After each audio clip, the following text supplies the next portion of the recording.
Your future wife is coming. Oh. Yeah, future wife. I don't think so. We have nothing in common. And besides, hindi naman natuloy yung arranged marriage, di ba, Ma?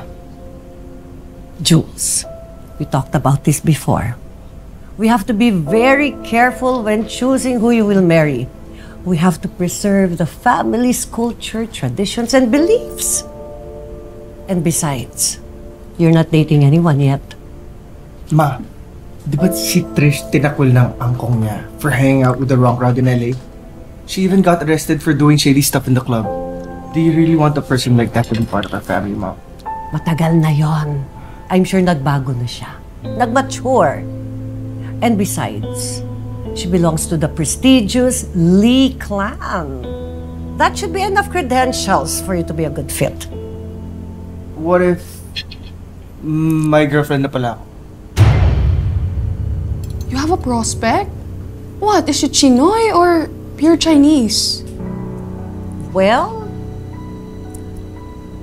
if you bring me a very decent Chinese Filipina, I might reconsider. Oh, ayan. Dito na tayo. Saan tayo kakain dito, honey? Dito. Ha? Dito tayo kakain. Halika dito. Sigurado ka ba? Oo, dito tayo. Alam mo, yung lugar na to, hindi lang masarap, mura pa.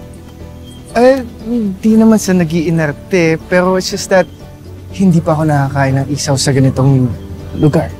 Eh di, this is going to be your best day ever. Kasi matitikman mo na. Okay? Fine. Halika, mag-order. Upo ka dyan. Ah, Kuya, pa-order naman po. Bale, 10 isaw, 4 na kwek-kwek, tapos 5 kikiam. Okay. what? Sobrang dami naman nun. For sharing? Hindi. Yung in-order ko para sa akin lang yun. Mag-order ka ng para sa'yo. Kaya mo yun lahat in one sitting? Oo naman. Ito ha, kuya. Para naman sa kanya, same order, pero tig-2 lang po. Pagpuluto lang itong kwek-kwek. Gusto nyo, unahin nyo na ito. Baka gutom ng kadate mo. Si kuya talaga.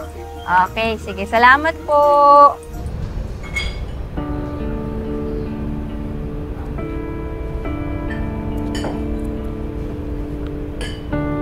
Successor ng Lim Foods Corporation si Jules?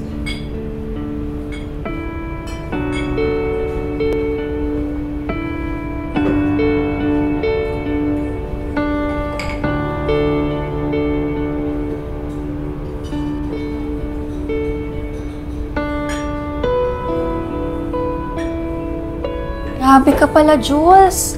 Big time ka pala. Eh, karapat-dapat ba ako maging kaibigan mo, ha? Langit ka, lupa ako. Kapag nalaman ng mga pamilya mo na may kaibigan kang isang promo girl, baka magalit sila sa'yo. Ang dami mo naman sinabi.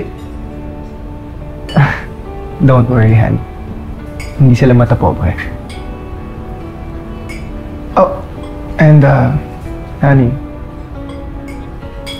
kahit sinong lalaki o babae should be so proud to have someone like you to call us their friend. Or a special someone.